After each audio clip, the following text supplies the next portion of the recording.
And now, stay tuned for the best of Carson. From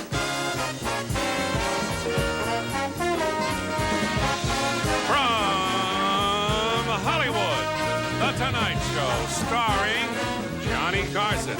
This is Ed McMahon, along with Tommy Newsom and the NBC Orchestra, inviting you to join Johnny and his guests, Charles Grodin, Ronnie Shakes, and Leon Redbone. And now, ladies and gentlemen, here's Johnny.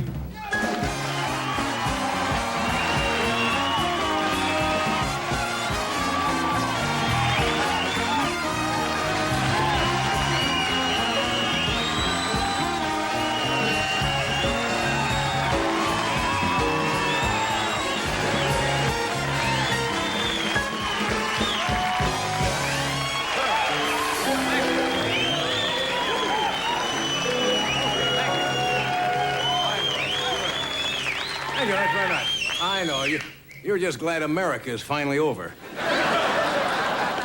Phew.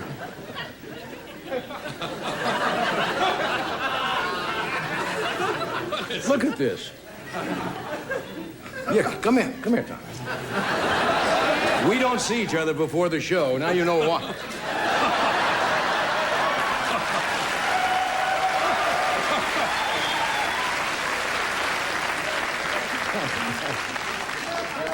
We look like Patty Laverne and Maxine standing here. What is it? Thank you for that applause. That's very nice. Applause is the kind of love I like. You can't catch anything. Well, you sound good. We got a good show tonight. You want to have some fun after the show? It's kind of a dreary night, right? Let's go tell the man on the moon in the McDonald's commercial to go moon himself. Do me a favor. Just lightly, just all stamp your feet. Thank you. Maybe they'll send up some heat. It's cold in here. Yeah, I'm freezing. Is it cold out there? It's cold. I'm standing here in the lights. I'm freezing my... I mean, it's... I would bring the brass monkey in if I were you. It is unusual weather out here. Cold and rain. We can use the rain. You see, the smog was killing the plastic plants. I don't believe this. Doc, of course, is at the Grammys, right? Yes, he is. Well, I might as well tell you right now. I was going to save this. Doc called me about 4 o'clock this afternoon, and the winner of the Grammy for the best jazz instrumental recording by a big band is the Tonight Show Orchestra. Hey.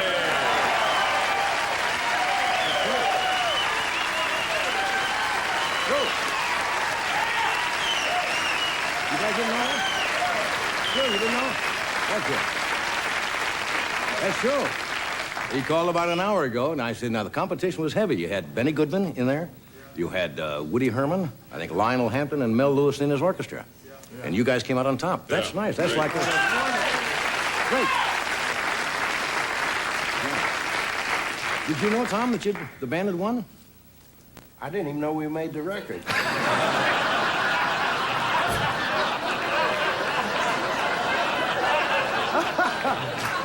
Well, I know how those sessions are. They go late. Sometimes you forget. Anyway. Anyway, that's why Tommy is here tonight. Doc is over picking up the Grammy. He's going to bring it tonight. Tomorrow night, he's going to set it right on the piano there. And we'll get them made up for all you guys. You should all have an individual one. Does Doc just get one, or do you each get one? Tom? I think one, but he lets us look at it. Okay, I had another bad day. Oh. Yeah, my new... Oh, I'll tell you how bad it was. My brokerage firm, I talked about him last week. Dewey, Cheatham, and Howe. Made another brilliant investment for me last week. Yeah. They put all my money in a chain of Ronald Reagan memory schools.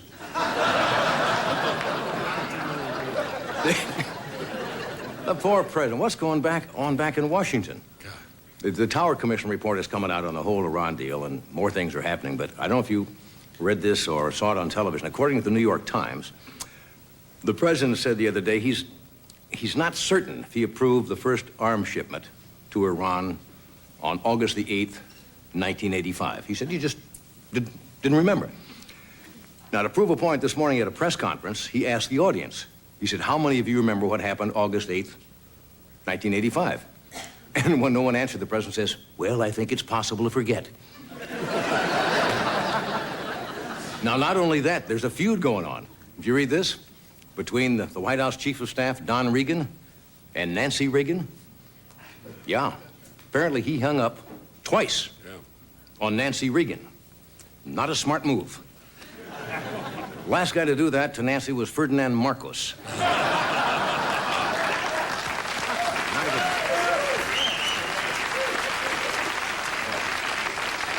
So the president has to make a tough decision. So he said that Nancy's going to depart at the end of this week and be replaced by Yvonne DiCarlo.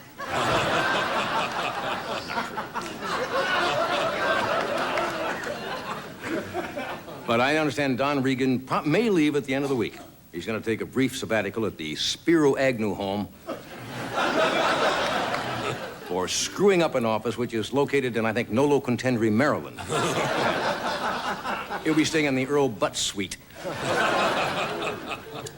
It's getting so bad in Washington, they just opened a new thing back there called Shred-O-Matic. It's a new business where you can say some exciting political news. The Democrats got their first official candidate yesterday. Do you know who it is? Congressman Richard Gephardt. Yay. Hey! Said in St. Louis he was running for president. And Gephardt said he was also endorsed by Reagan on August 8th, 1985.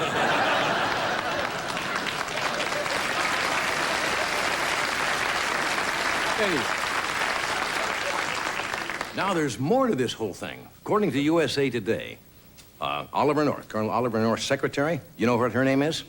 Great name, Fawn Hall. Nice-looking lady. Apparently has had a 15-month romance with the son of the Contra's leader. Right? This is getting harder to follow than Days of Our Lives. She's been dating, Oliver North's secretary has been dating the Contra leader's son. You know what bugs me? The Contras are doing better than I am with my tax money.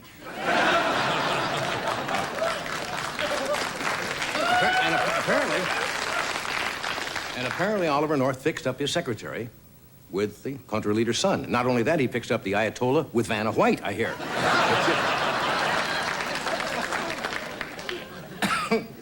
I understand that Poindexter and North and his secretary are now in Washington are known as Kuka, Fun, and Ollie. Who knows? Also on the political scene, New York Governor Mario Cuomo dropped out of the presidential race. Yeah. He dropped out after a recent poll showing that the voters had him confused with Danny DeVito. Anyway, tonight we have a very good actor, a very funny man. Charles Grodin is here tonight.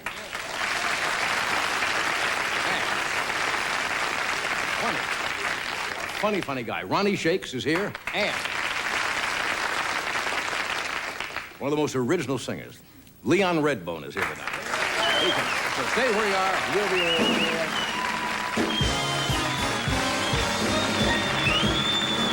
Thank you.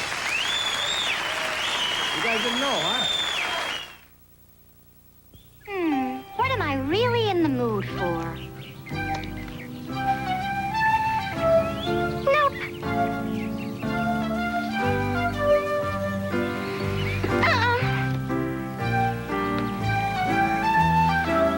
No. Chocolate. I'm in the mood for something chocolatey, but crispy. Kit Kat, that's what you want. Yeah, Kit Kat, that's what I want. Now, what do I want to drink? You know, this is Walt Disney World. But so is this. And this.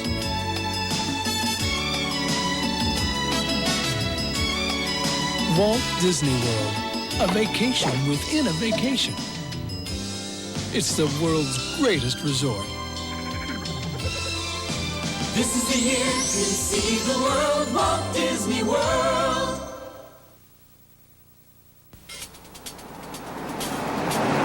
Okay, good buddy. What's that bear in the woods? Oh, that's looking good. That's a big tin for. Hell now, I wonder what her handle is.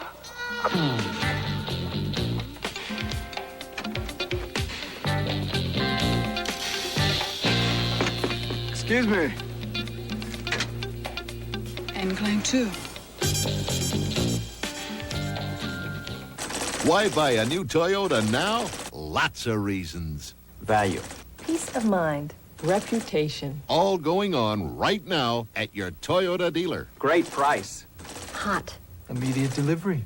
But these money-saving deals are going to end soon. Special savings. Free options. Dependable. Toyota value. Now's the best time, so you gotta go see them. Want to ride with the best? Head to your Toyota dealer right now.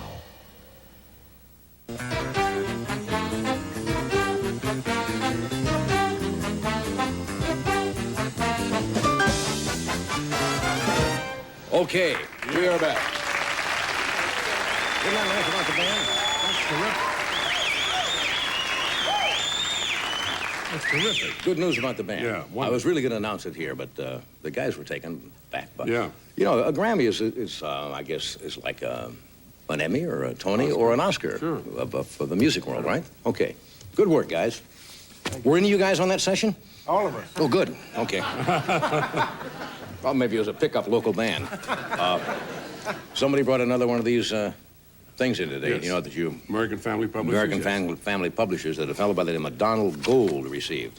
You know, with your picture on it. Mm-hmm. You know, says, Mr. Gold, would you accept the first $10 million prize? Yeah. Then you turn it over, and it has his city where he lives. He lives in Studio City, California. Right. But apparently the computer didn't pick up the spelling.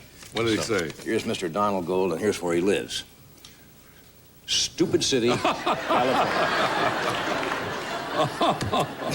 Computer made a mistake. Computers. Somebody probably scanned it and they didn't get the Yeah, letters right. okay. Mr. Donald Gold of Stupid City, California. You may be on this show.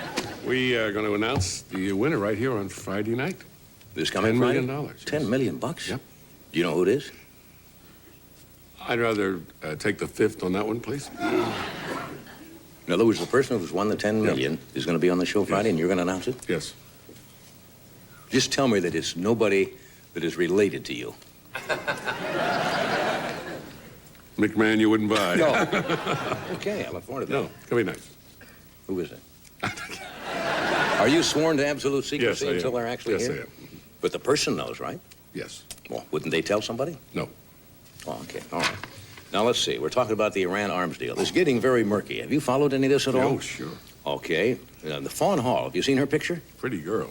About 28, 27 years old, very pretty, and apparently Oliver North's secretary. Her mother, strangely enough, worked for Robert McFarlane, who was the head of the National Security Agency, National Security Council, and she dated Arturo Cruz, the son of the Contra leader, for 15 months.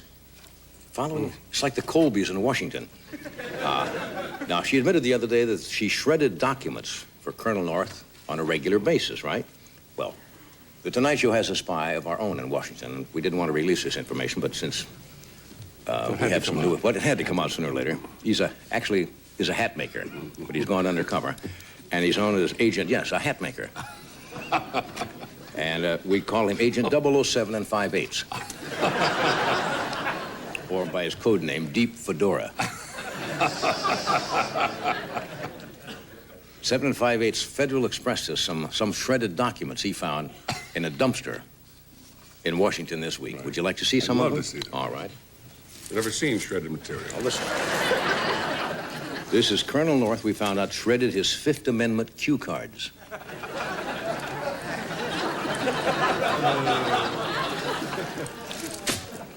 Okay.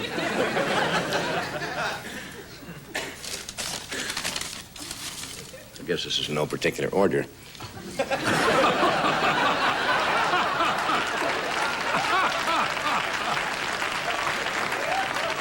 They look pretty much alike. Well, I have to read these now because they're shredded. This is the North shredded his contract. He signed to do commercials for the station wagon he's always interviewed in. Have you ever noticed that? Yeah. Every time they talk to North, he's driving away in Away his in station station wagon. wagon. Only time I've ever seen the man. Okay. More here. Seem like out of the same bunch, but they're all mixed up. could you keep I thought we track were of going to them? have individual little packages. It makes no difference. The bid will either work or it won't. Props are not going to help this. These are... No, here, these are here. Oh, here, right here. Here it is, right here. Yeah. Yeah, see, this makes more sense because these look like carbons, and it says carbons here. Now, Colonel North shredded these carbons of 4,600 threatening letters he had written to Poppin' Fresh, the Pillsbury doughboy. Okay. Now, Colonel North was not the only person. There's always other people who are shredding documents. We got some of those here. All right. Let's see. Which bag will we take these out of? It doesn't make any difference. We'll just take them out of that one. Oliver North's secretary. You remember her name? Dawn? No, Fawn. Fawn. Fawn Hall shredded this secret memo she received from Vanna White advising her on how she can parlay the moving of letters into a career. Let's see. Maybe a different color. Yeah, that would work, yeah. You see. Raymond Burr shredded his signed confession, admitting that in 1979, in a Las Vegas hotel, he accidentally ate Howard Hughes. Signed confession. Signed confession. Let's try this bag. You like this, huh? Bette Midler shredded her will in which she left one breast each to Thomas Jefferson and Teddy Roosevelt on Mount Rushmore.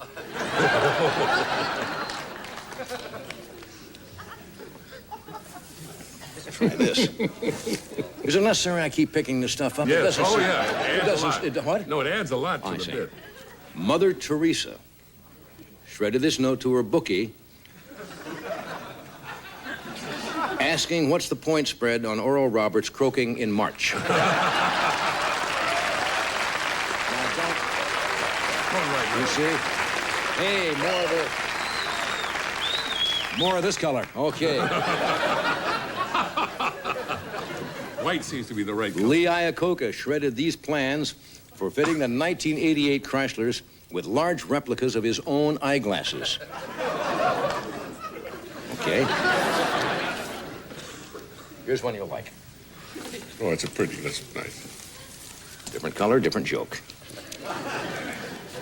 This is a document from 2,000 years ago to Roman Emperor Caesar from Shirley MacLaine, a Dear Julius letter.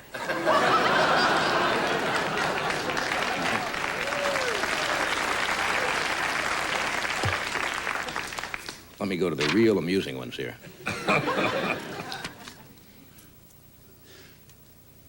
Oh, that's the wrong one. This is the one for the last one. Oh, okay. We got to take that back. Take that back. Pretend you haven't seen this. Yeah. It fell off the desk That made anyway. no sense for this joke at all. What joke did I just do? Dear Julius. You see, that wasn't supposed to be that color. It was supposed to be this color. Did I show this yet? Yes. I shouldn't have. I got to look at this stuff before we do it. Phil Donahue tried desperately to shred this little pink cocktail apron, you see, that Marlo Thomas makes him wear to Mary Kay cosmetic parties. Cosmetic. You see? That's it. What are you, Got plenty more where that came from.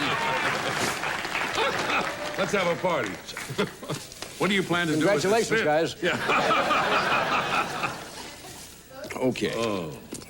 I should have looked at the pink one first. You see, I knew that was coming, and I picked up the pink one. It didn't make any difference anyway, did it?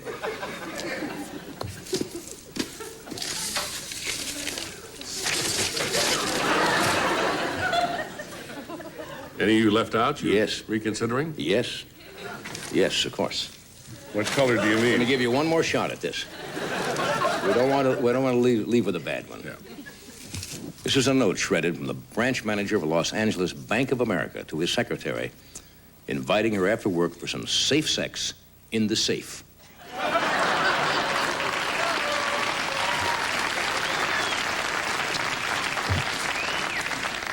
Some things you just got to rehearse, especially when you have confetti. Never do a bit with shredded paper. Charles Grodin is here tonight, Ronnie Shakes, and Leon Redbone. And we'll be right back after this. The Lord giveth, and the Lord taketh away. And this week's People tells how the mighty Jimmy Swaggart has fallen, how he was caught doing what he hypocritically accused others of. This week, Swaggart's Fall. People, that's what we're all about. Metropolitan has whole life insurance, term life, universal life. Which is best for my sweet baboo? Call MetLife, and I'm not your sweet baboo. Isn't he clever? Get Met, it pays. Sky of crystals, ribbon of moonlight. Out of the blue, a man with a horn appears. Make way for the shock of a new aesthetic vision based on aerodynamic truth. Make way for new Cutlass Supreme from Oldsmobile. A new aesthetic vision based on aerodynamic truth. I think my ex-wife is cracking up. It's a working relationship that's just not working. How could you send the man I love up in a glass elevator when you know he's afraid of heights? How can I know he's afraid of heights? He's so tall. You! A romance that just won't quit. Hey, do you know what she did the third time we went out? Do we ever? Kathleen Turner, Burt Reynolds, Christopher Reeve, switching channels. Rated PG. Starts Friday at a theater near you.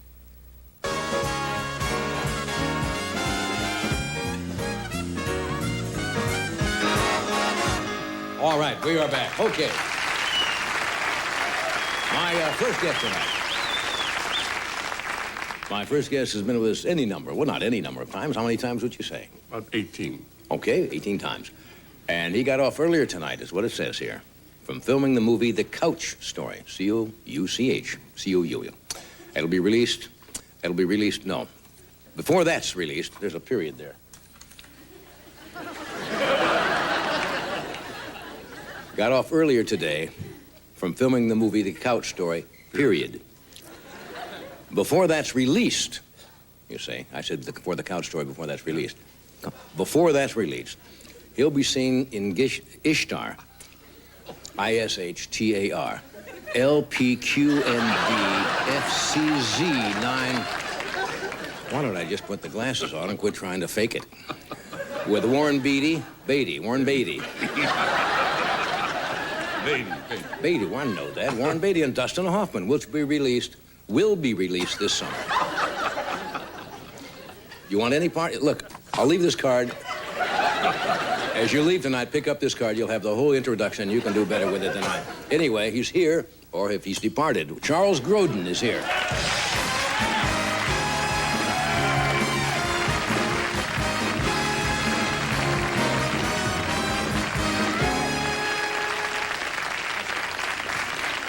See, the trick is to get into the chair before the applause dies completely.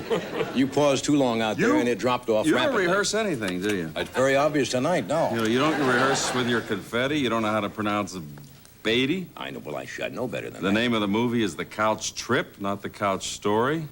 Well, what does that say now? Read that. It says The Couch Story. What's the name of the picture? Ishtar. Oh, I mentioned that, didn't I? You did, but you had to spell it, and then you did an eye chart joke, and by the time I got out, So it's The Couch Trip. But to get to more important we'll things, have this employee flogged immediately after the show. It's The Couch Trip. I saw you 5 minutes before you came out here, and you had a different pair of pants on. Right? Isn't that what we talked about? I saw you backstage, and you said you had a pair of black corduroy pants on like these, right? You said that your mother used to dye pants with Rit. That Rit, boxer Rit, dye, yeah. Is Rit a dye? Yeah. Sure. Have you ever heard of Rit? It's a dye. No, but why did you change your pants? Why didn't you change yours? I changed mine because they look seedy like those, and I've got to come out here in front of an audience and stand out here. This is the first time I've ever worn these pants. My mother picked them out for me. She's watching tonight. They're lovely. Thank you. I know how sent you. No, seriously, now I know you have a line of men's clothes, right? Yeah. When you drive to work to come here for 25, 24, 25 years, 24 years? Well, it'll be, yes, it's 24 now. We're in our 25th year. How do you spell No, we're in that? our 24th. 25th year. Yeah, we're in our 25th year. You don't drive to work with your clothes that you're going to wear on the show? What do you mean? Do I bring clothes in from? Well, No, why don't you just drive in with your clothes that you're going to wear out here? Because by the time I come out on the show, they'll look like that.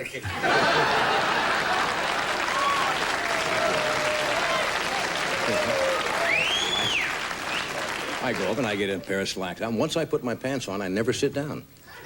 Well, I mean, I sit down eventually, but I mean, once I put them on upstairs, I never sit till I come out here. And that's important in show business? You said it, 25 years.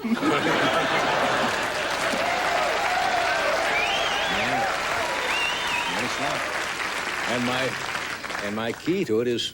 Your pants. My pants. It's nothing to do with the material. I have nice pants, and they have a nice crease. A lot of people say that. You can get your own show, too. Not with these pants. Oh, okay. No, you forget it. Okay, we're going to take a break, and we're going to come back and talk about the couch story. Or the couch story, whichever name you prefer. Ford profiles in quality. Dealer service. At Ford, we're committed to building the highest quality American cars and trucks. As a Ford dealer, we want to back that up with the highest quality service in America. That's why we can offer 6-year, 60,000-mile powertrain warranties. And we can back it up with lifetime service guarantees. We're as determined to provide quality care as we are to building quality cars and trucks. At Ford and at our dealerships, quality is job one. If you're looking for a little excitement, Diet Coke has a chance you'll jump at. It's the Diet Coke Sony Adventure of a Lifetime sweepstakes. Winners win a trip across Europe on the world's finest luxury train, or the remarkable new Sony Watchman TV. For details, look for store displays of Diet Coke with 100% NutraSweet. But hurry, enter before it's too late. You may just win the adventure of a lifetime. I have sinned against you. I love him, I forgive him, and I know that millions of others will forgive him too. I take the blame, I take the fall. The Bible says never pay back evil for evil. I do not plan in any way to whitewash my sin. I think he's kind of perverted. I wouldn't want him around my children. And I beg your forgiveness. Don't let anyone tell you what they said. Hear them say it. News 88, WCBS Radio, News 88. Atlantic means bedrooms. Contemporary Formica bedrooms for today's adults and teens. Thanks to Atlantic's modular styling and complimentary in-store design service, you can create a dream room that fits your lifestyle and room dimensions perfectly. Choose from high gloss or matte finish and dozens of styles and color combinations. Best of all, Atlantic bedrooms are more affordable because you buy direct from our own factory. So come to Atlantic for a bedroom you and your family will love. Atlantic makes it better.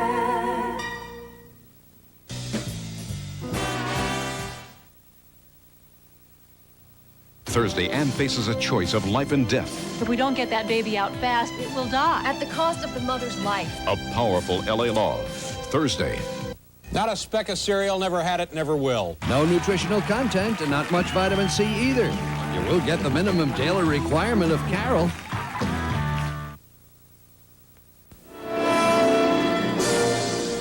Halston Couture, the new fragrance designed for the senses, exclusively at Bloomingdale's. You've got to make your life work. Keep up the fight. Treat your high blood pressure. Treat yourself right. Take your pills, watch your weight, cut down on salt. Be in control of your life by controlling your high blood pressure. Treat your high blood pressure. Treat yourself right.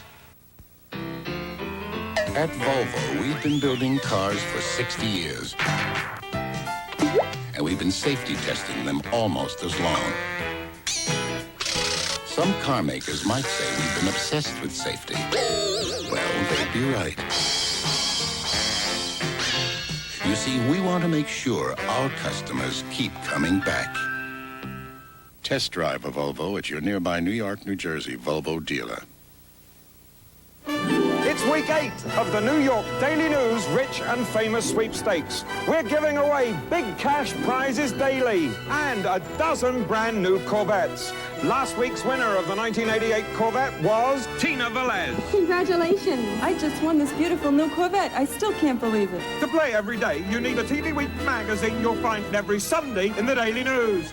We're going to make someone rich and famous with $1 million. It could be you. Elderly ripoffs. Losing your money or your mind. Tomorrow on Geraldo.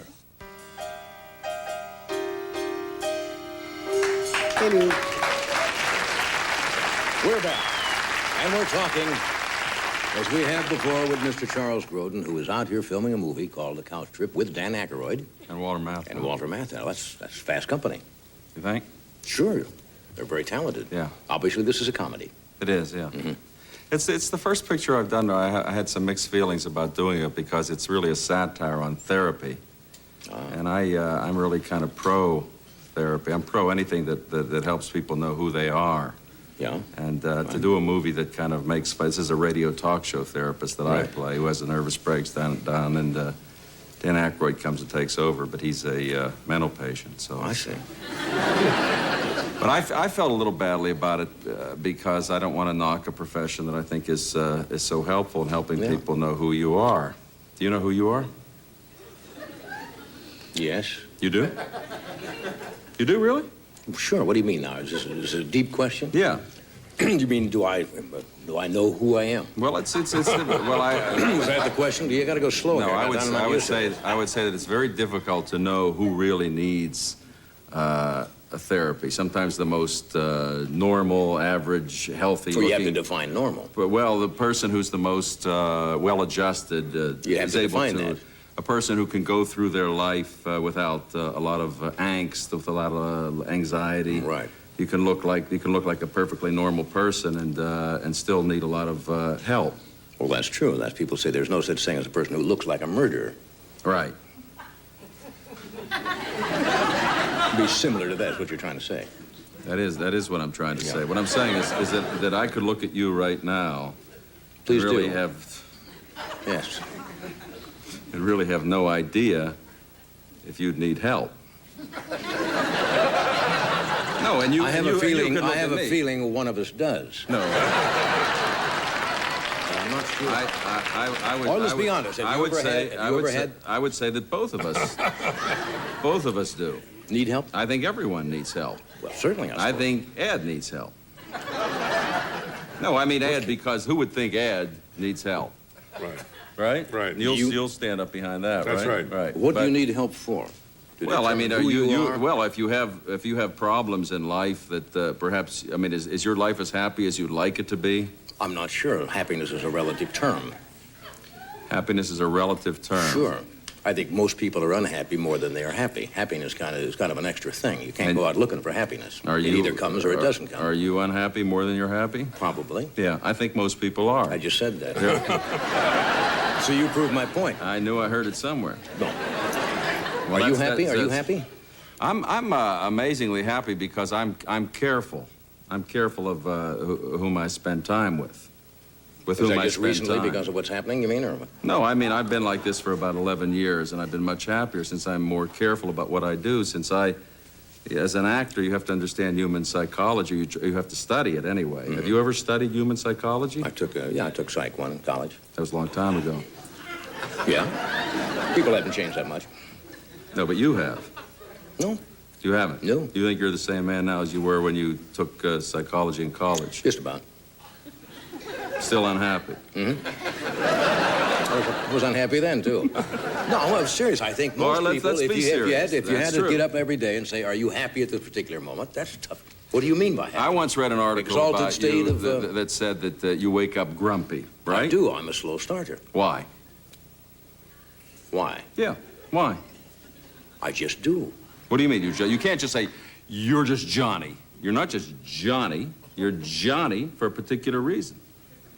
Sound like Henry Fonda. You certainly do. Yeah, I got the same baby blue eyes of your mother. Right. No, but you can't just say that's Johnny. He wakes up grumpy. Johnny my wakes up personality grumpy. is... but that's a general. You can't just say my personality. There's a reason You wake up grumpy. Bad dreams, for example. Do you have bad dreams? Once in a while, I have a nightmare, don't you? I don't remember my dreams, which is worse. You don't? No. None of them? No, I Then you don't repress know. my Everybody dreams, you know. Yes, everybody does, but I've got mine, you know. Sublimated. Like yes. Or repressed. Because they're horrifying or repressful. Well, I hope not, but possibly. Yeah. But what? No, I'm saying that everybody needs help. Mm-hmm. You agree with that? No. Why is the audience uneasy? You're here every night, you tell me. The audience is uneasy when they talk about this subject. I heard a recording that Freud made just before he died, and he said he discovered this new science, and everybody I have it got on very, compact disc now. You know what I'm referring to? And that everybody got very tense when they got on the subject of their own state Freud of being. sings Jung, I think it is. That's a good one. It was a big hit, actually, at that time. For that time, that sold 100,000 copies. I don't know why. You seem to be disturbed tonight. Are you disturbed about something? Well, this movie, this couch trip, is a satire on therapy, and I'm really pro any investigation that helps you know who you are and who everybody else is. And so I'm a little, I wouldn't say disturbed, but a little... Have you ever had an out-of-body experience? It seems to be a popular thing nowadays. Or out-of-pocket experience. I've had a couple of those. Or out-of-pants experience, any of that. You had an out-of-pants experience earlier. Yes. Yes, I have had an out-of-body experience, now that you're asking. I'm not making fun of it. I'm not either. I just don't understand. I don't understand it myself. It means that like? you're out and you're looking at yourself. You're observing yourself as you're somebody else. You've never done that? No. Would you like to? Why, are you like a ticket on a ride or something? You buy, you sell, and you go on a... How do you do that? Would you? Well, there are ways to do it. No, I don't want to leave my body. You don't have to leave your body. Something else leaves your body. With another pair of pants. What leaves... what leaves your body? Your soul, your spirit. It can sit out here and watch you do the show and comment. I do that Monday nights.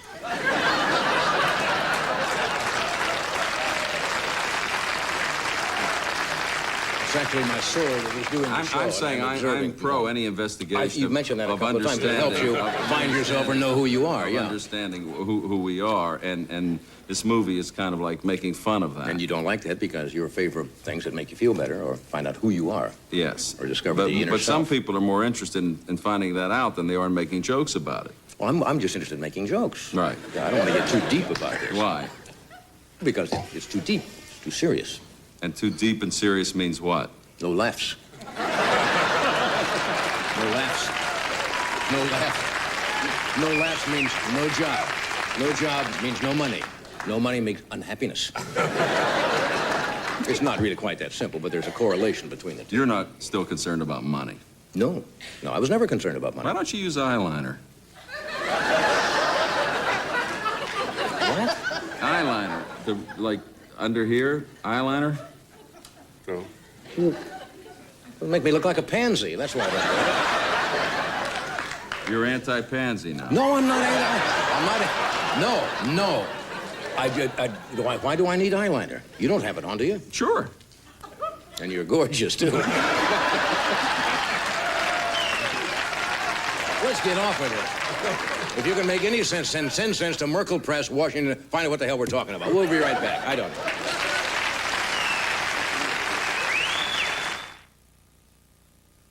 Now they, too, have seen it. On a wall it is written, a dog food with a look and taste like no other, the king of all dog foods. King Cuts. King Cuts. Tender, juicy cuts made with luscious, lean meat, so scrumptiously sliced, so incredibly, edibly unique, dogs just go nuts for. King Cuts. The king of all dog foods. King Cuts.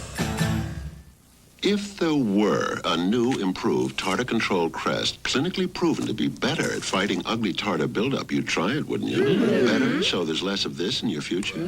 Well, there is such a toothpaste, but it's not Crest. It's Colgate Tartar Control with fluoride.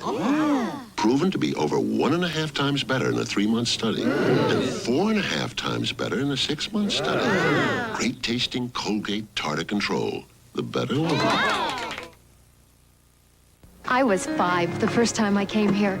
I remember farmers stacking oranges in perfect golden pyramids. And next to the fragrant apples and lemons and the luscious pineapples was juice in just as many flavors and colors. Now, you don't have to go to a farmer's market because Tropicana's got all these juices. My favorite, orange pineapple, plus apple juice, and even flavors like lemonade and fruit punch. Tropicana.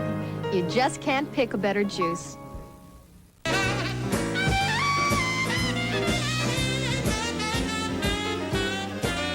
I tell you, Ronnie Shakes couldn't be here on a better night. It's a good night for Ronnie Shakes. He's a very funny man. He's from New York, and like a lot of New Yorkers, he's a little stressed. He's been appearing out here at the new improvisation of the San Fernando Valley. Would you welcome Ronnie Shakes? Ronnie?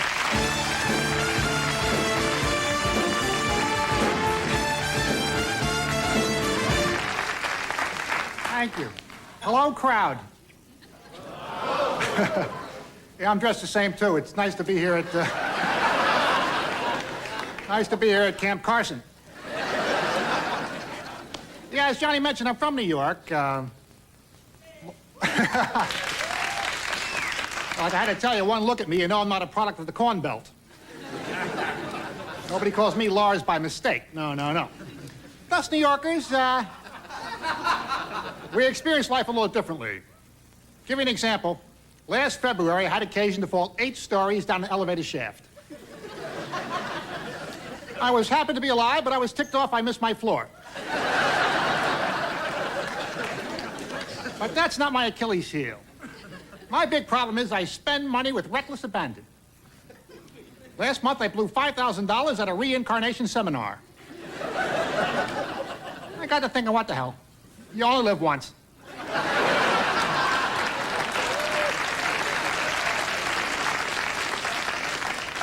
Oh, I've been through a suicidal period of my life. I can talk about it now. Thanks for the concern. Yeah, I was upstairs in my room hacking away at myself with a sharp instrument. My mother comes in screaming, Ronnie, Ronnie, what the hell are you doing? Those are the good scissors.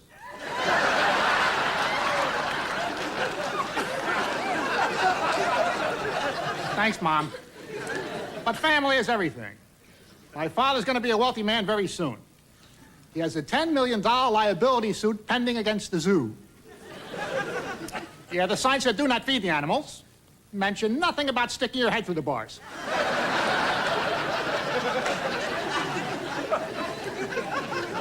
That's my family. I was a rather precocious child. I used to glue extra wings on flies. And then watch them attempt to navigate at speeds beyond their control. Oh, Mr. Fly, not such a big shot at Mach 7, are you? Little wings can't take the G's? I used to be afraid of the dark. I still am. So now I sleep with the lights on, with my eyes open, standing up holding a grenade. I'm the kind of person, I think you can sense this. I like to live life right on the edge. So I eat poison mushrooms. But I stuff them with the antidote.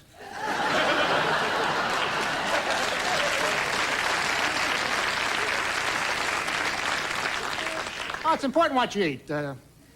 I retain the services of a professional nutritionist. My guy believes that fish is brain food. So each day he has 3 ounces of sockeyed salmon pumped directly into my head. I don't know if I'm any smarter, but I have a tremendous urge to force myself up the shower nozzle.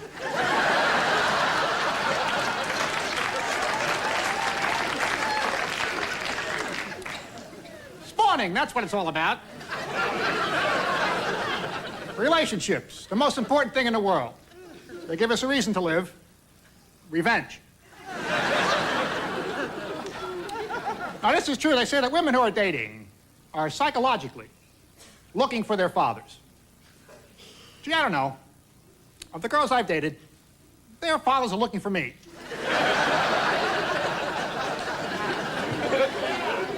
But I'm married. I've been married 28 years.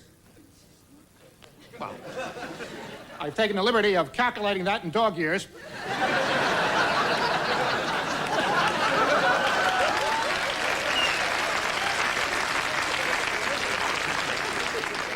Just the way I feel about it, yeah. Wife and I have an open marriage, but nobody wants in.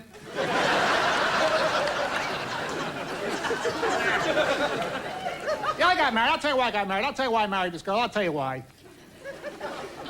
It'll come to me here in a second, I know.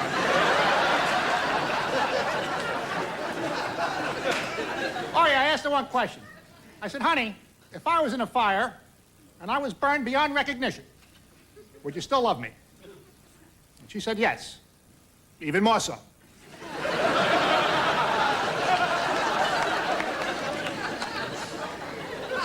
But you know what I really hate? I hate it when women are less than honest in bed, if you get my drift. Hey, I'm an experienced lover. I know when my wife is faking consciousness.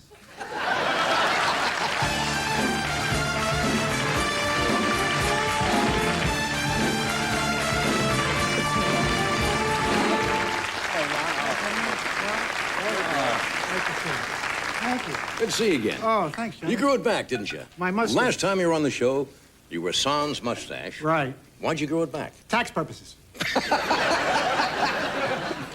Your accountant didn't tell you? No. Oh, that's surprising. Well, you don't always get what you pay for, huh? It's kind of like alimony. Yeah.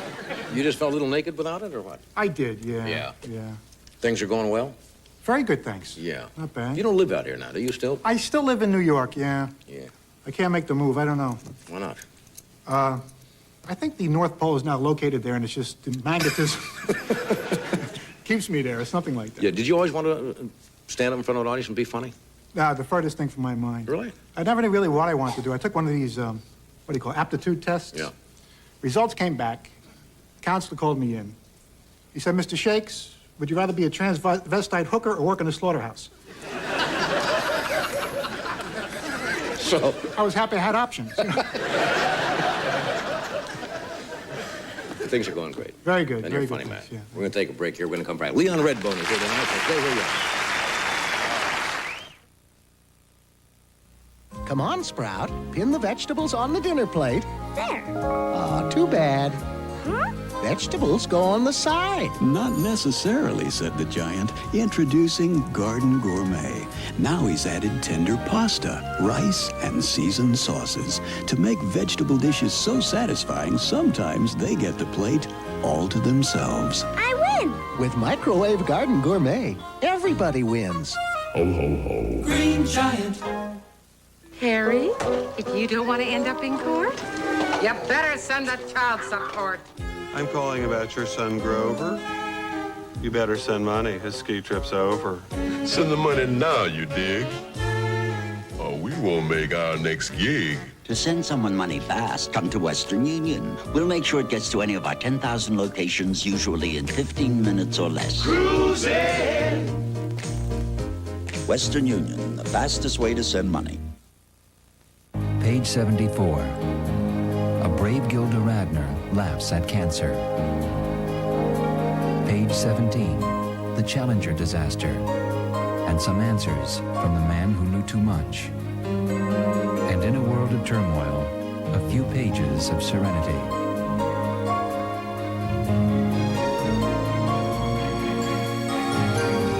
Life, the way we are today.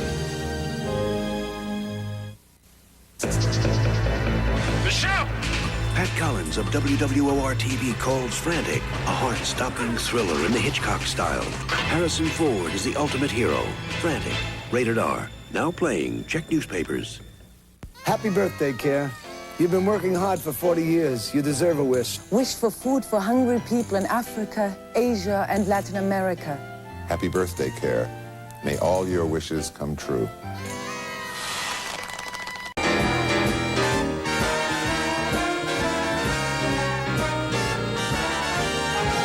Okay, we're back. This is the latest album of my next guest, and if you ever heard Leon Redbone, you will not mistake him for anyone else. He has a style completely his own, and he's going to be appearing March 14th at the Westport Playhouse in St. Louis, Missouri. the 15th of March at the Park West in Chicago. As I said, this is his latest album called Red to Blue. Would you welcome, please, Leon Redbone.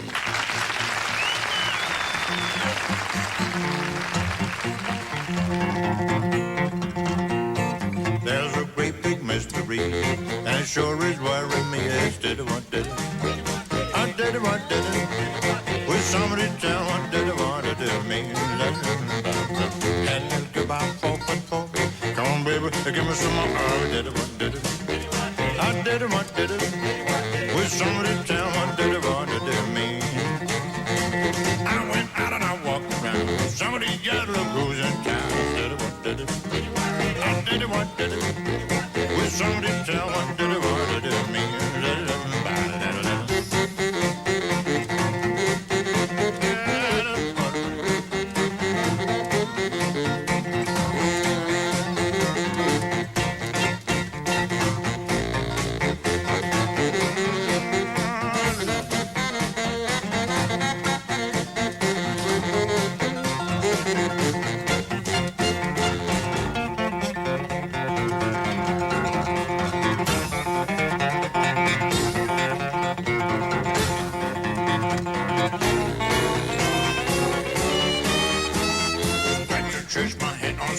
Blessed, I should sure is sweet. Oh, did it, what did it? I did it, what did it? Will somebody tell what did it, what did it mean?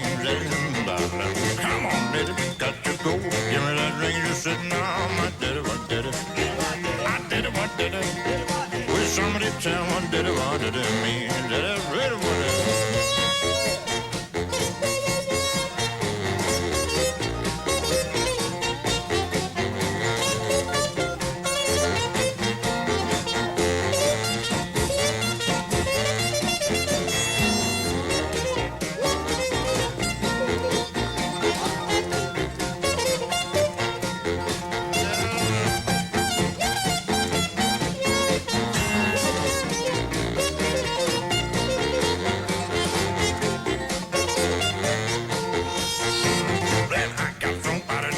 Talk about did it, what did it too much? Oh, did it, what did it? I did it, what did it? Will somebody tell what did it, what did it mean?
You didn't understand where Leon's going to be. He's going to be appearing March 14th at the Westport Playhouse in St. Louis. March 15th, Park West, Chicago. This is his latest album, Leon Redbone. We'll be back in just a moment. Same way out.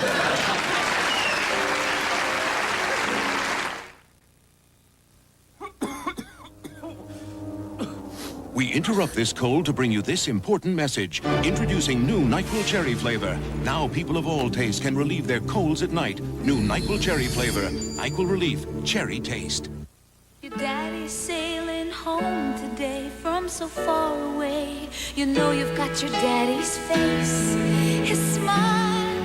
But oh, your dad's been gone a while. It's gonna be a time, a joy, darling. Meet your baby boy. We've shared your joys, we've dried your tears, we've touched your life through all these years. With the softest Kleenex tissue ever. Kleenex says bless you. You Americans are so lucky to have Tyson entrees. I must use my passport for a classic meal as tasty as Tyson chicken mesquite. The only passport you need for a world of great tastes.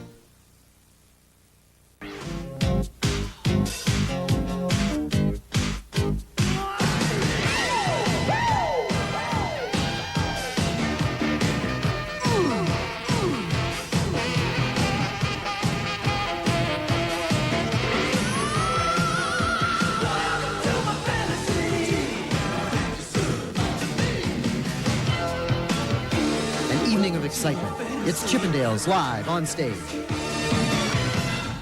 It's like the right girl with the right man, or the right way with the right man.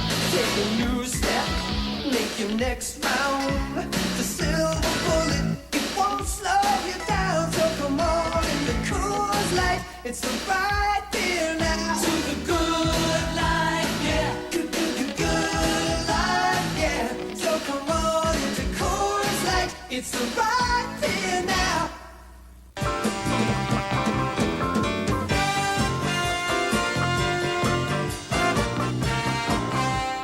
Okay. Anyway, nice to have you here now. Where are you heading now? Well, I'll be at the improvisation, the Valley Hilton. Out here in the Out here in the Valley, yeah. Good, okay. Charles, when do you finish the couch story? Couch trip. The couch trip. Excuse me. Are you going to change your pants to go home?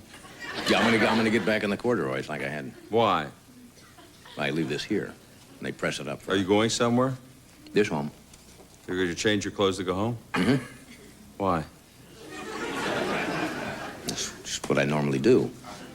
That makes you happy?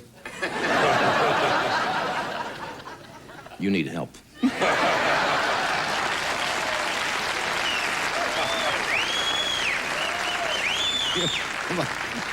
But anyway, the couch trip will be out sometime in the future. In the future. And we'll play nationwide, I suppose, in theaters and with the soundtrack and color and all that. We don't know yet. Don't know, okay.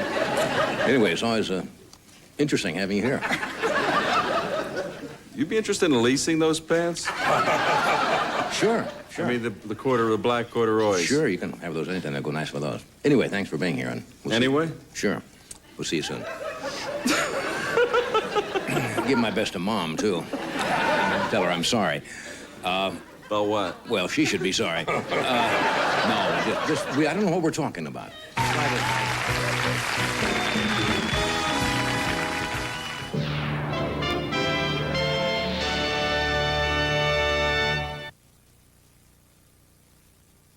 Do not attempt this at home.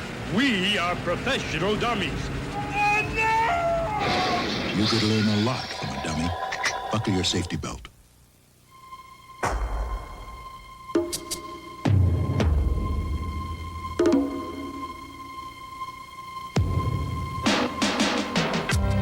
See what you've been missing?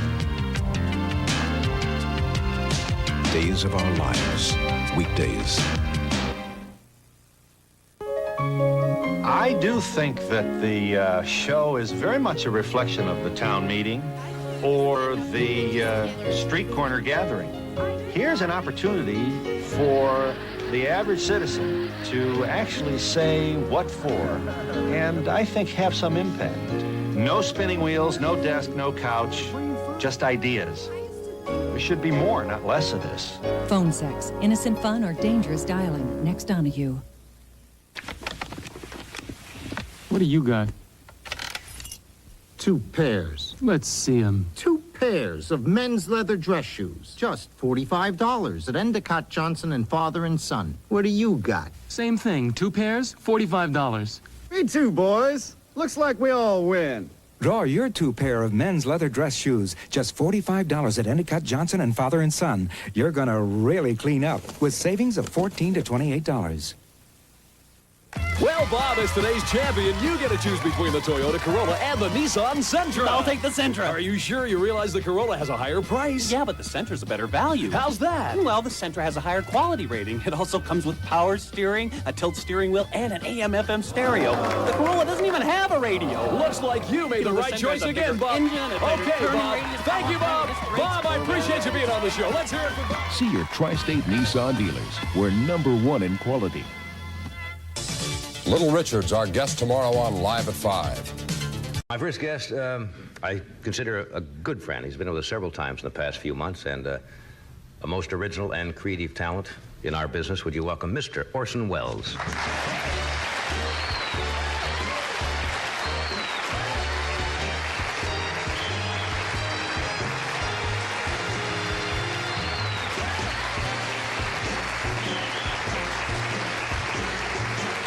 Welcome back.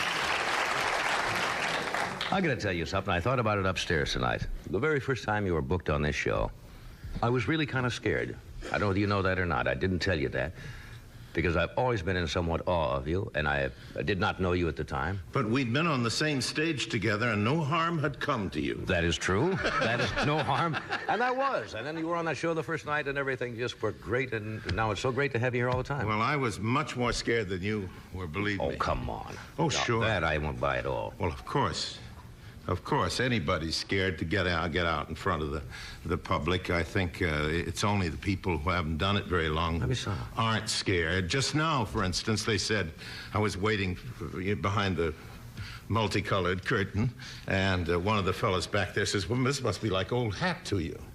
You know, because I've been about 4 times on the show, and old hat.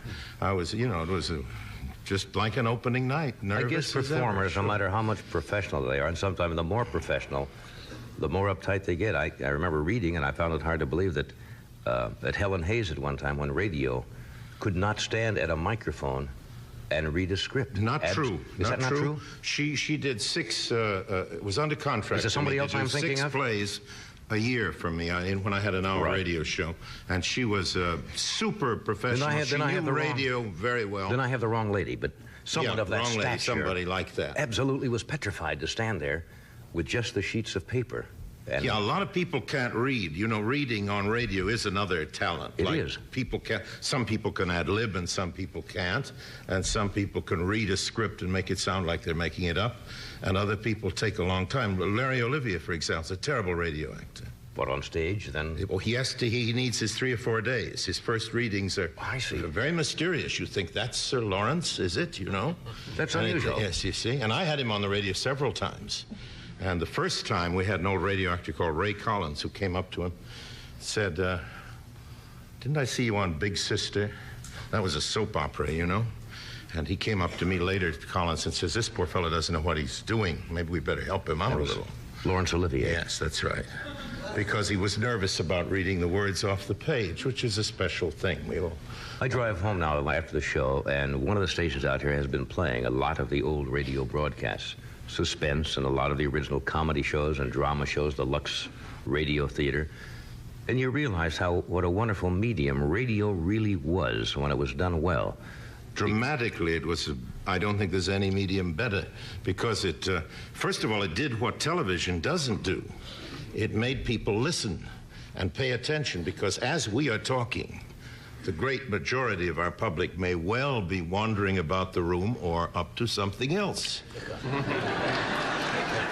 But on radio, they couldn't follow it at all unless they were really following it. That's true, and the imagination really had to take over. And that's why a lot of things on television they could never do as well.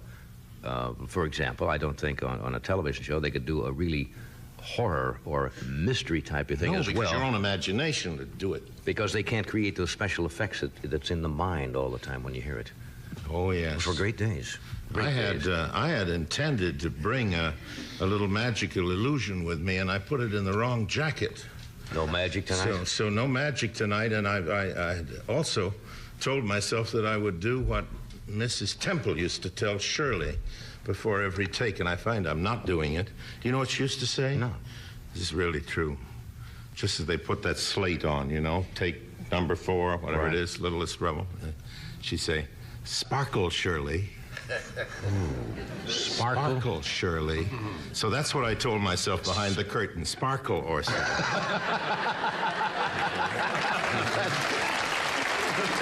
one of the performers, a smile now. Let's see some of that. That's funny. I got a couple other things I want to ask you that I wasn't going to get to. But it might be fun for the next time you come. I want to. Am I leaving? No. No, you're not while you're sparkling. I want you to get some of those scripts you have and bring them if you have them, and let's show the people how difficult or how unusual it is to read a dramatic thing. And we can do a suspense show here. And set it up, and we'll get the sound effects and actually recreate. But do it seriously. Do it straight. Yeah. That would be fun. Right. And it'll be very funny. All right, No, it'll be serious. We'll be right back. More sparkling in just a moment.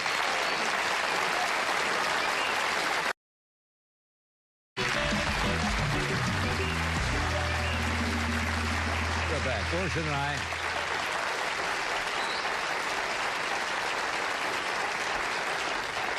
Orson just suggested during the break, the thing would be most apropos would be the Shadow, which you did on radio. Yeah. The Shadow. Remember that One of the series? things Now, in those days, it was interesting. The shows were live on radio, most of them. Some of them were transcribed. No, network shows had to be live But they by law. Right. The only transcribed shows were syndicated shows and local ones. And you would play like maybe 5, 6, or 7 different shows, like in New York City, playing different characters on each one, right? Yes, and I found out that you can hire an ambulance in New York without being sick. Now, I didn't know that. So I used to go from CBS to NBC and back again in an ambulance so I could get through the traffic in order to get from one soap opera to another, you know? And I wouldn't know what I was going to play. They'd hold an elevator open for me. I'd come in. They'd say, Studio 3. I'd go into Studio 3. They'd hand me a piece of paper. I'd say, what is it? And they'd say, 70-year-old Chinaman. And we're on the air. I didn't know how it turned out, what happened, anything. I was a 70-year-old Chinaman. Just go right in. We're talking about first readings. That's radio reading. Well, and, of course, radio actors like myself, that first reading is the best one. We haven't got anything better after that. You just go do it. What would happen when you do a fluff? Now, there had to be times when the lines would... Oh, yes. We had, I remember one morning, we used to do a show in my poorest days in radio when I had only one show to live on. Joe Cotton and I were both living on $18.50 a week, which was the fee for this. It was on what's called sustaining, and it was the School of the Air. The School of the Air. The School of the Air. And one morning it was about the Olympic Games in Greece. And the lady authoress, an unmarried woman in her late 60s, was sitting in this tiny studio with an organ and the rest of little cast of 6, and we picked up the script, pretty badly hungover, I may say, and went on the air live with dialogue that went like this. Ah, Pythias, you have the biggest lance in all Athens. Can you throw it over your shoulder? Let me see your discus, you know. And all perfectly clean, unbleepable stuff, but we were only about 6 minutes into it when they had to just play organ music. We were all on the floor because the spinster lady didn't know why. We thought it was all so dirty. And when we finally came to a line where I had to say, barrels and barrels of pith. Organ music up and out. Organ music, and I never worked for School of the Air again, nor did Joe Cotton. We starved for a month. Off the School of the Air. We were written out. They did wonderful things in those days, and not all the stories are apocryphal. They're true. The craziest are true. They undressed Bill Stern once, you know that story? Yes, I was there. Well, Bill Stern was one of the great sportscasters of all times, and he was at NBC, I think, at the time, and somebody went out to a studio tour, and while he's on the mic, they removed his trousers. Oh, yes. Now, there's nothing he can do. He is on the air. That was Frank Reddick. They're pulling his trousers down, and he's saying, in the meantime, the score on the Browns. Right. They pulled his trousers off. Now they go out into the hall, and there's a studio tour, and say, by the way, you better drop by 8H. Stern's doing the sports. And all these people walked by the window where he was sitting there in his shorts doing the thing. Wonderful things like that. Setting the script on fire was an old device, wasn't it? Yes, and then we used to do a lot of shows in front of an audience, all dressed up in evening clothes. I never knew quite why. Give it a dramatic thing, you know, the Philip Morris hour and things like that. And we had a very dramatic director called Charles Martin, who used to give very dramatic cues, and he was, you know, the Toscanini of the radio directors. So the audience would be aware he's there. And he'd see him in his dinner jacket doing all of this. And I used to repeatedly pretend to drop my script and lose my pages before it came to my time in order to spoil his act. You see, because I'd drop all the pages, and we'd all be picking them up, saying, oh, that isn't it, must be this, and so on. Then while he was looking away, I'd get the real script out of my pocket, you see. That could be heart attack time. Yeah, heart attack time. But he gave us a rough time during rehearsals, so we felt he had it coming to us. But it was very funny. Sponsors in those days. Over and over again, radio actors would be barred forever, not allowed ever again to work on a show because it was a Camel show and they opened up a package of Chesterfields or something. That's how seriously they took it at that time. Just the package in your hand, blackballed forever. In radio, a medium where nobody could see anything. I remember once when I was in radio in the Midwest, a favorite device there was for the because we didn't have a news editing staff or anything. We would just, pull it off the teletype, and the AP or UP would come in on the yellow sheets of paper, and the radio announcer, Ed knows this, would tear it off, and you go into the news, and you read what the stories are. They would type in, they would get a sheet, and in the middle of the news, they would type in some horrendous, obscene story that you didn't know the end of it until you were about halfway through, and then, of course, your eyes would drop down, and you'd say, in Cedar Rapids, Iowa today, Mr. William Scranton went into the barn, and all of a sudden you'd see what's coming. And you'd say, we'll be back to that story in a moment, but first, and you'd... Terrible things like that. Yes. But you would be halfway through the story before you realized you'd been had. We had an announcer. I had for years. I had a show for Campbell's Soup, which was called the Campbell Playhouse, and we had an announcer called Chappell. Ernest Chappell. Ernest Chappell had a very earnest and dramatic voice, and he used to rehearse his commercials very seriously, and there was a running line for a year, which was, as sure as you like chicken, you like Campbell's chicken soup. Now, I had been sent by somebody the reading a copy alone. of the Poulterer's Gazette, in which Campbell's Soup was advertising for old roosters. Now, as a matter of fact, roosters make the best soup on very old chickens, but we didn't know that. We thought it was funny. So I had my cast every week in dress rehearsal. While Chappell was saying, you like Campbell's chicken soup, we were saying rooster soup right along with him. And he would say, now, fellows, I'm going to go on the air and I'm going to say rooster.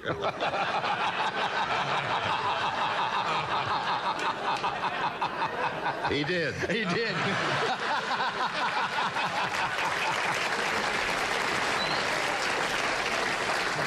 That's what's called is the pre-psyching somebody out until you get them absolutely mad. Now, you know the famous story. This is fun tonight. This is just fun and reminiscing.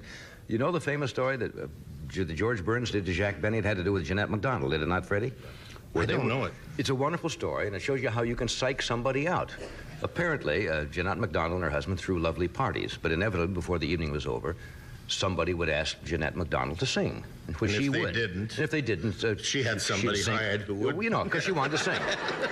So George used to say to Jack Benny, 3 days before the party, he'd say, Jack, when Jeanette MacDonald gets up to sing at the party, don't laugh. It would be very embarrassing. He'd call him the next day. Jack, somebody's going to ask Jeanette to sing. I would be very embarrassed if you laughed. Wow, she... Sure enough, so they're at the party and somebody says, Jeanette, would you sing a song? And Jack goes right out. It was all over. He was physically unable not to explode with laughter. I know that's true, as it sounds like George for one thing. He was. And Jack also was, you could get him quicker than anybody who ever lived. Was a great patsy for George. Oh, he was one of the only great comedians who really enjoyed other comedians. Right, he did. You do too, but they're so rare, the people, the really good comedians because that false laugh, if you've ever watched them. Oh, trying to break up. Yes, no, that's right.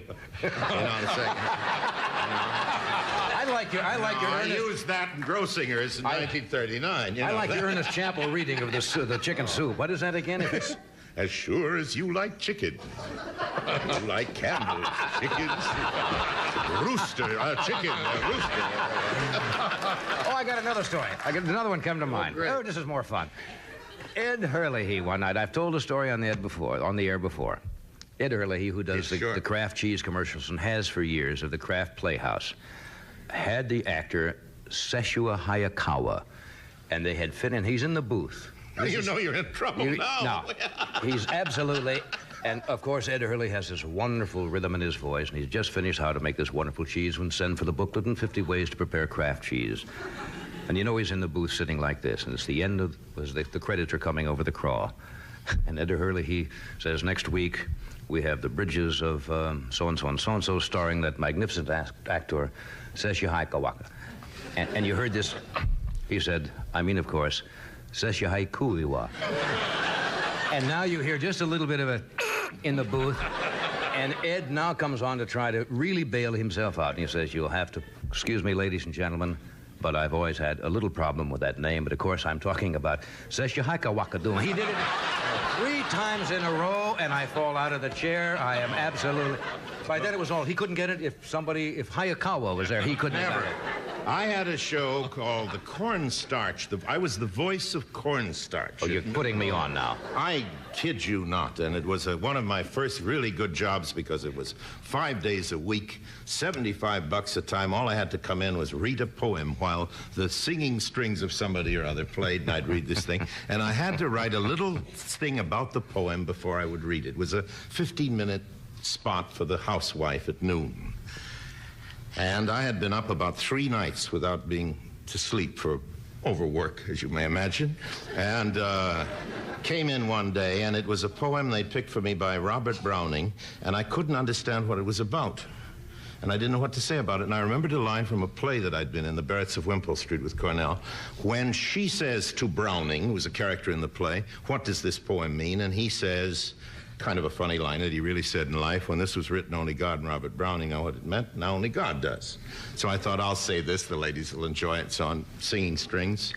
And all the sponsors, and the smaller a show was, the more sponsors would be in a of course, in a room, you know, were gathered. And I said, "Good morning, ladies and gentlemen.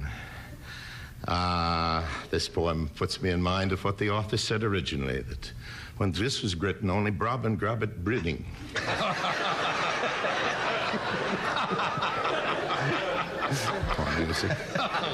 When Grot was written, only Grobbit breeding. Music continued. When Grob and Gribbit... When God was written, only Brob and Grit and Gritting. And then I saw all of these faces, purple and black, staring at me. And I just put down the script, walked out of the studio, and never saw them again. Never saw... Oh, that's really... No way. So once you're into it, there is no way to recover except leave and come another day. Hey, I thank you. I understand you have to leave early. I have to leave early, and I have to say, you made a remark there that there were 2 people by the name of Orson Welles. That's true. And I mean by the name of Orson. And of course, neither of those statements is true. Who's another person named Orson? You see, there is nobody named Orson. It's like saying, you know, they make champagne in Argentina. Figure that one out. Robert Browning, Dahlman. Yes. No, there is a deep message in that, because the very talented fellow, and I wish you weren't, who's following me, right, with this name, Orson Bean, you know, was really born with a very straight name. His name is actually Wilmot Entwistle.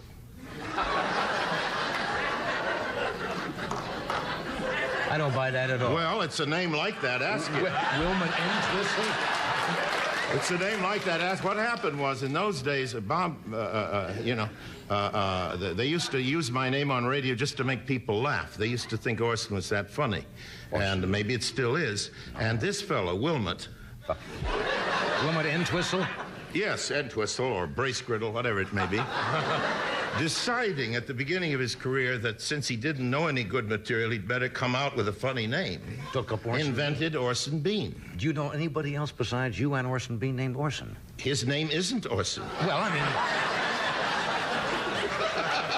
Well, professionally it is, but do you know anybody else?